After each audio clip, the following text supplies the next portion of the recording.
Hey, today we're going to talk about what it's like to buy a house and the process of buying a house.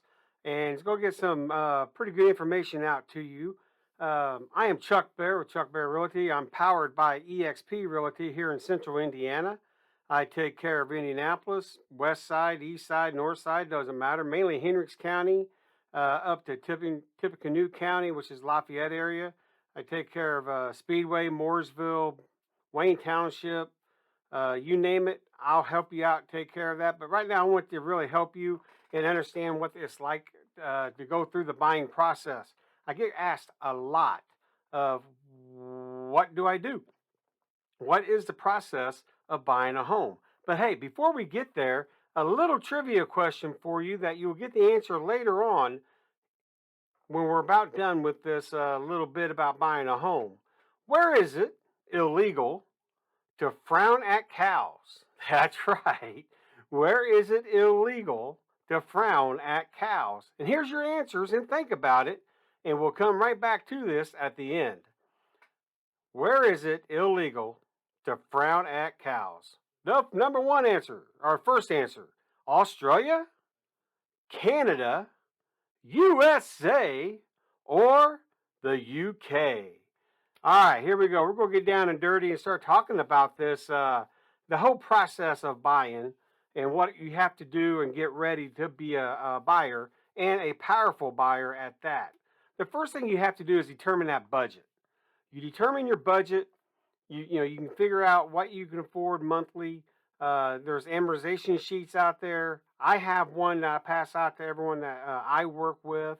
But that is the key right there is before you really start looking for a home, it is very important to understand how much you can afford and how much you want to afford. You don't want to be housebroken.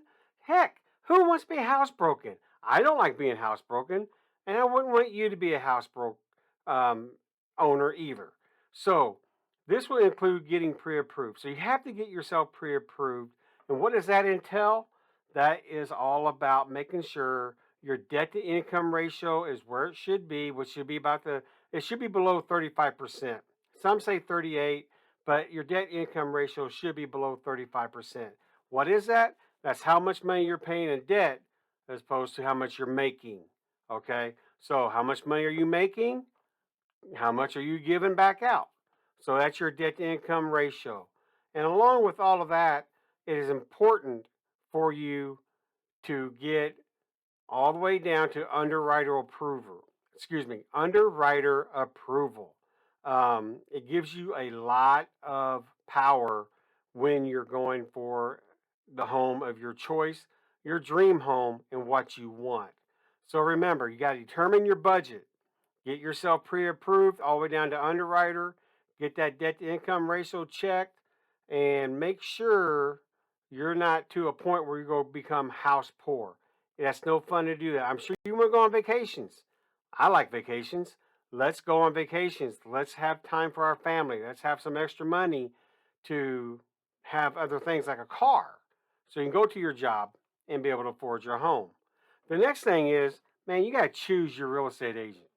You got to really shop for that real estate agent that will be there for you, that has your back for you, that has experience for you and with you, and is willing to do everything that is possible to help you to have that best experience in purchasing your home. All right, so what does that mean?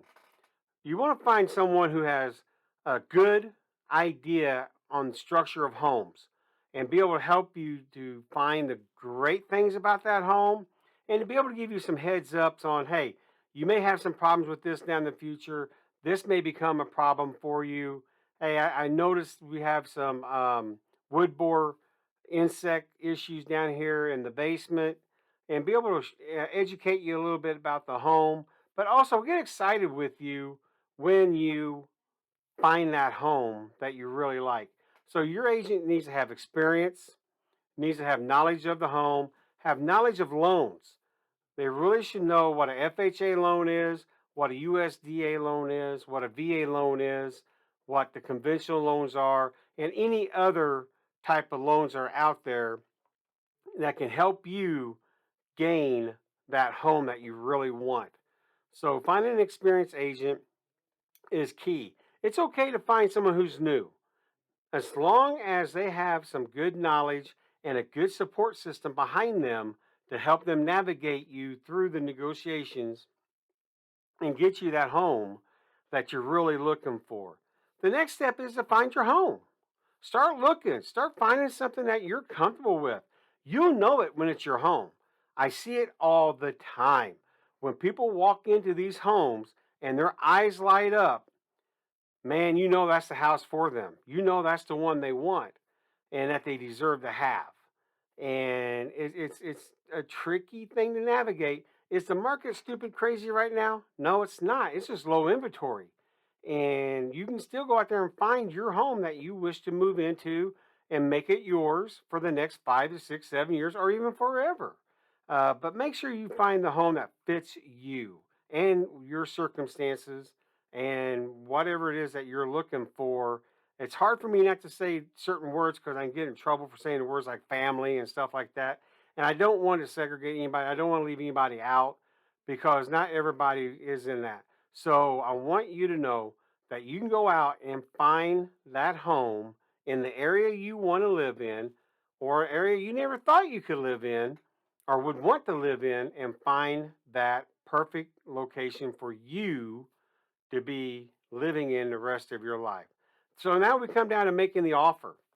All right. And let me talk about this making the offer. First and foremost, your buyer's agent, we're contractors to you. Guess what? You hired me. That's right. You hired me to represent you in purchasing this home. I'm not out to screw you. I'm not out to dig on you. I'm here to help you. The number one thing I want to help you is not become house poor. That is no fun. You don't want to be house poor. I don't know how many times I can want to say that in this today. You don't want to be house poor. You want to find an affordable home and you want to make sure your agent understands that. And remember, your agent works for you. That's right. I work for you. You tell me what you want. I work my butt off to find what you are looking for. So always remember that you are in control. 110% in control. You're not obligated to buy. You're not. You're not obligated to buy that first house that you look at. You're not obligated to buy that last house. We go look at 100 homes. If you don't like none of them, you don't like none of them. We keep battling for another day.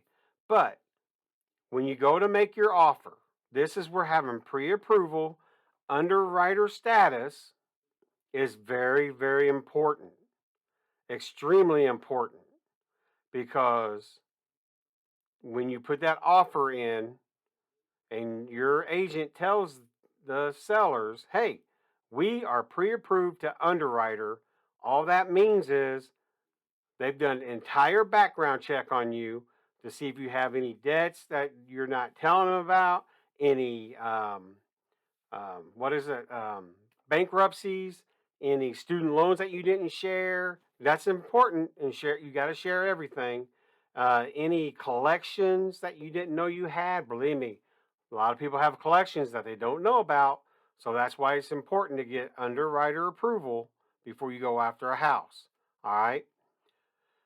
After you get that process done, the bank is going to step in then and order the appraisal. You don't do that, the bank does. Once the agent sends all the information to the title company and to your lender, the lenders will take care of the appraisal. You pay for that, that's non refundable. That's debt out of your pocket. You need to have that, ranging from $500 to $600 for appraisals.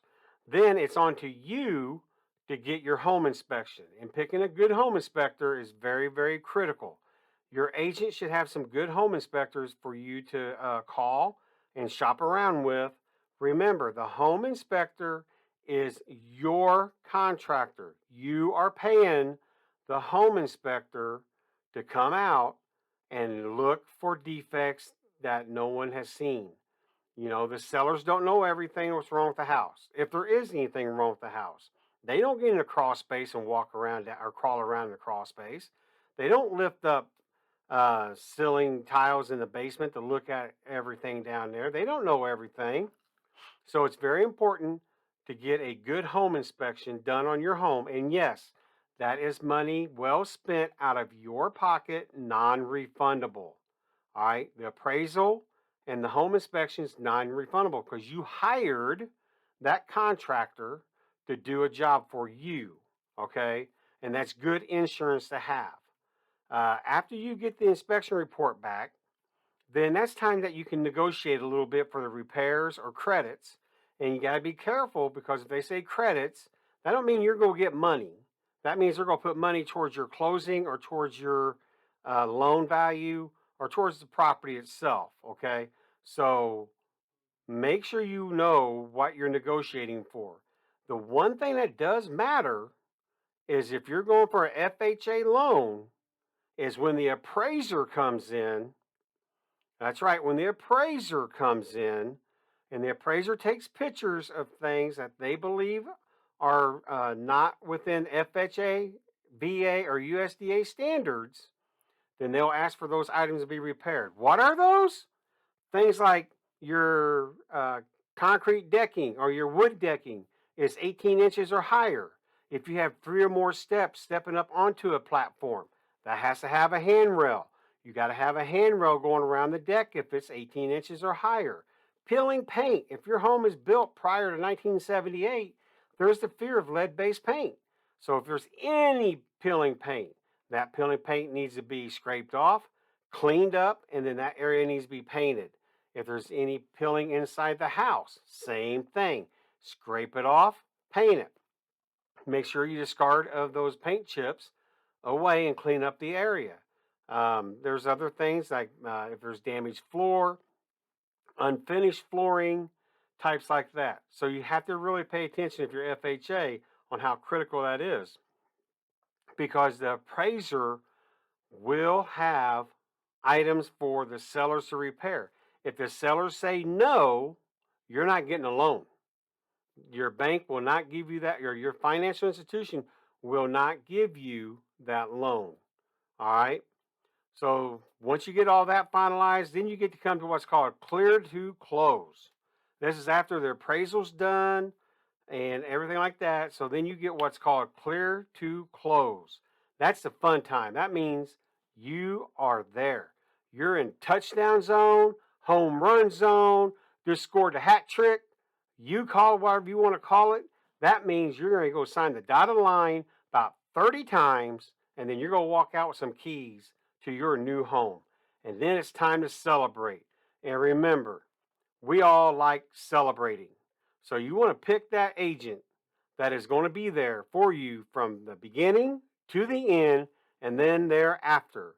And remember, each step of this process of buying a home will come back with some sub steps and it'll come back with some requirements for you to do, and it will come back with some setbacks. And when you get those setbacks, it's really good to have someone strong in your corner to help carry you through this. Remember, your agent is your contractor. You hired this contractor to help you purchase your new home. All right. So hey, if you got any questions, please um, leave some responses below, and let's help you get into your new home. I'm Chuck Bear with Chuck Bear Realty. I'm just here to help you grow, downsize, and hibernate, and to give you the answers to the trivia question at the beginning of this segment. So, where is it illegal to frown at cows? Was it Australia, Canada, USA, or the UK? Folks, you will die laughing. The USA, it is illegal to frown at cows. Hey, I'm Chuck Bear with Bear Realty, operated by EXP Realty. Give me a call, IM me, jump on me, whatever you want to do. Number is 317-698-3339. IM me anytime. That's 317-698-3339. And remember, folks, I'm here to help you grow, downsize, or hibernate. Have a great one.